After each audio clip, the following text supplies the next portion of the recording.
The students of class 10, we are going to start with the next topic, that is fundamental theorem of arithmetic.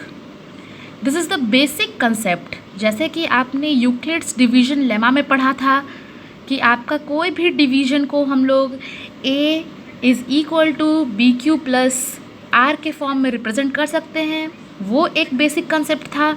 उसी तरह से today we are going to study about fundamental theorem of arithmetic, जो इस chapter का दूसरा basic concept है. और यहाँ से क्वेश्चंस बहुत सारे आते हैं.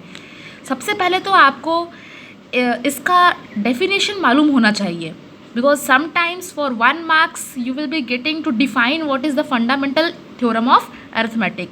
तो हम लोग डेफिनेशन पहले समझेंगे. Every composite number can be uniquely expressed as the product of primes except for the order in which these prime factors occur. इसको समझने के लिए आपको दो शब्द समझना है. पहला है कंपोजिट नंबर, दूसरा है प्राइम नंबर.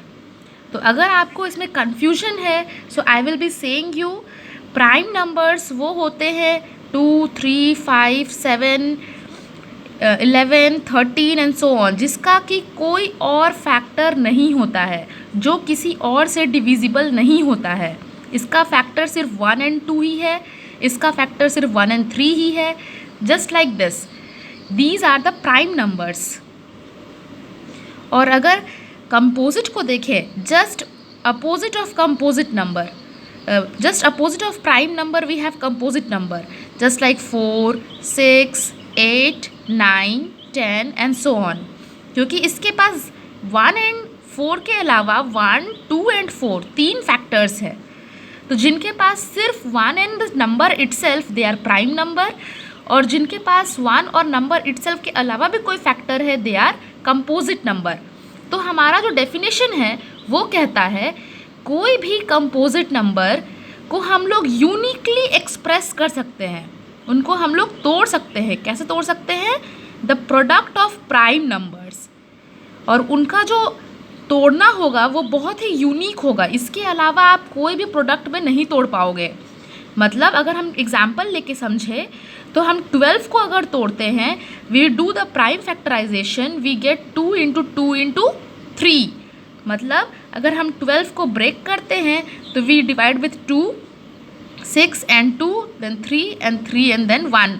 प्राइम फैक्टराइजेशन करने टाइम हम 1 तक आते हैं, लास्ट तक, और इधर के जो नंबर्स हो गए वो आपके प्रोडक्ट करके वही नंबर एग्जैक्टली आता है.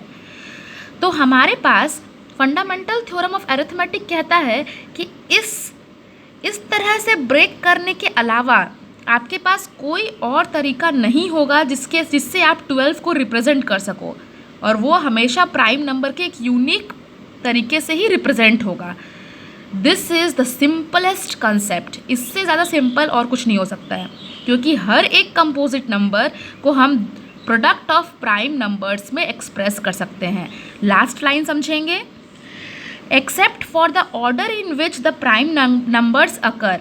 मतलब अगर हम चाहते तो 12 को पहले 3 से डिवाइड कर सकते थे, फिर 2 से, फिर 2 से. मतलब इसका रिप्रेजेंटेशन हम चाहते तो 3 into 2 into 2 भी कर सकते थे. हो सकता है कि इसका ऑर्डर अलग हो बट नंबर्स वही रहेंगे. सो आपका फंडामेंटल थ्योरम ऑफ अरिथमेटिक यही कहता है कि जो भी कंपोजिट नंबर है वो यूनिकली एक्सप्रेस्ड होते हैं प्रोडक्ट ऑफ प्राइम्स में.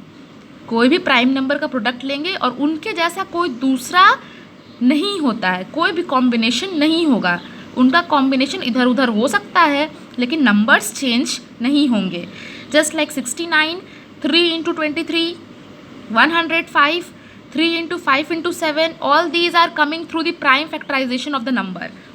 Okay, now next question is accompanying with this. किस तरह का क्वेश्चन आता है? In the question it is show that each of the following is composite number. आपको दिखाना है कि जितने भी नंबर, मतलब क्वेश्चन में ये क्वेश्चन दिया हुआ है this is a composite number. तो आप क्या करेंगे? आपको दिखाना होगा कि इसके 2 से अधिक फैक्टर है, मतलब 1 और द नंबर इटसेल्फ से अधिक फैक्टर है. तो उसके लिए हम देखते हैं यहाँ जहाँ जहाँ मल्टीप्लिकेशन का साइन है उसको एक साथ रखेंगे, जहाँ प्लस का साइन है उसको एक साथ रखेंगे, और जिसमें इसमें से कुछ ना कुछ कॉमन ज़रूर आ रहा होगा. जैसे इस तीनों में से हम क्या निकाल सकते हैं, इस तीनों में से हम 13 निकाल सकते हैं, यहाँ से भी हम 13 निकाल सकते हैं, प्लस का साइन बीच में रहेगा। यहाँ से हम 13 निकाल लिया, यहाँ बचा 1, और यहाँ से भी प्लस 13 निकाल लिया, यहाँ बचा 1। 13 तो बाहर निकल चुका है, और इसको भी सॉल्व करने के बाद हमें क्या मिल रहा है, 56। मतलब हमारे पास कितने फैक्टर्स आ चुके हैं, अगर हम उसको 1 से भी मल्टीप्लाई कर दे, मतलब जो भी नंबर है उसका कितना फैक्टर्स है, टोटल 3 फैक्टर्स है, मतलब 2 फैक्टर इधर हो गए और एक 1 भी हो गया। So these are composite number. Similarly this question is also there. ये पूरा नंबर जो मल्टीप्लिकेशन में उसको एक साथ रखेंगे, जो ऐड में है उसको अलग रखेंगे। इसमें से भी 5 कॉमन आउट हो सकता है, यहाँ भी 5 है, यहाँ भी 5 है, तो हमने 5 को कॉमन आउट कर दिया, बाकी जो मल्टीप्लाई में है जो उसको एक साथ रखा, और जो प्लस में 1 हो गया 5 निकलने से। तो इसको सॉल्व करने के बाद आया 145। तो again you have got 2 factors separately, और 1 तो होता ही है। So these 2 numbers are composite number.